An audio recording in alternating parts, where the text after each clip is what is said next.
السلام عليكم. النهارده انا جاي اسير الجدل، جاي اتكلم في حاجات مش متعود اتكلم فيها. استجبت لضغط المريضات بتوعي علشان اناقش الحاجات ديت على الملأ وعلى الصفحه الطبيه وفي الفيديوهات بتاعتي. اول موضوع اخترته من مواضيع اثاره الجدل عشان نعمل بوم زي ما المريضات بتوعي عاوزين، هو موضوع نقل الاجنه. ايه رايك يا دكتور، النقل بالسونار افضل ولا من غير السونار؟ ايه ده، هو الدكتور نقل لك من غير سونار؟ يا نهار ابيض، ده تلاقيه رمى الاجنه في الشارع، ده تلاقي الاجنه وقعوا منه على الترابيزه ولا على السرير ولا على ترابيزه العمليات ولا في المهبل ولا في عنق الرحم. ما هو بيطبش، مش شايف قدامه، بينقل وخلاص. الدكتور نقل لك بالسونار. على فكره بقى، اللي بينقلوا بالسونار دول دكاتره لسه مبتدئين بيتعلموا، انه لازم بقى يقعد يشغل السونار ويشوف القسطره داخله فين وراحه فين وهل عدت عنق الرحم ولا لا. هو اصلا لو دكتور خبره مش هيحتاج الكلام ده كله. الكلام اللي انا قلته طبعا دوت غلط. طب ايه الصح؟ طب انا شخصيا بعمل ايه؟ انا شخصيا بنقل بالسونار وبنقل من غير السونار. يعني انا اول ما اتعلمت خالص اتعلمت ان انا انقل من غير سونار، بنسميه نقل كلينيكال او نقل اكلينيكي. وده بيعتمد على حاسه معينه، ان الدكتور اللي بينقل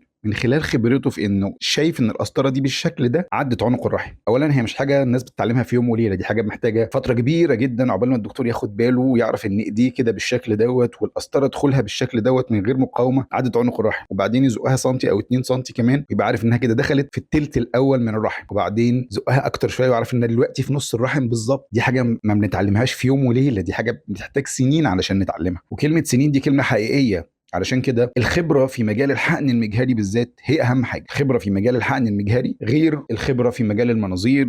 طبعا كل المجالات محتاجه خبره وكل المجالات نقدر نتعلمها، مفيش حاجه صعبه لدرجه ان احنا ما نقدرش نتعلمها. بس علشان ما نخرجش من موضوعنا، الدكتور اللي بينقل من غير السونار واساتذتنا اللي علمونا واللي علموا مصر كلها بينقلوا من غير سونار. وزي ما قلت لحضراتكم، انا شخصيا على المستوى الشخصي بنقل كده وبنقل كده. النقل من غير السونار محتاج خبره طويله ومحتاج حساسيه معينه، مش اي دكتور ينقل من غير السونار. وعلى فكره برضو النقل بالسونار محتاج برضو خبره طويله وحساسيه معينه، علشان الاساس في الموضوع مش اني اشوف القسطره واشوف الاجنه وهي خارجه منها، لا، الاساس في الموضوع ابقى عارف انا بعمل ايه. فاذا كان الطبيب بتاعك بينقل بالسونار فبها ونعمه، واذا كان بينقل من غير السونار فبرضه هو اكيد اتعلم كده كويس. فالموضوع مش محتاج اللي انتوا عمالين تتكلموا فيه دوت.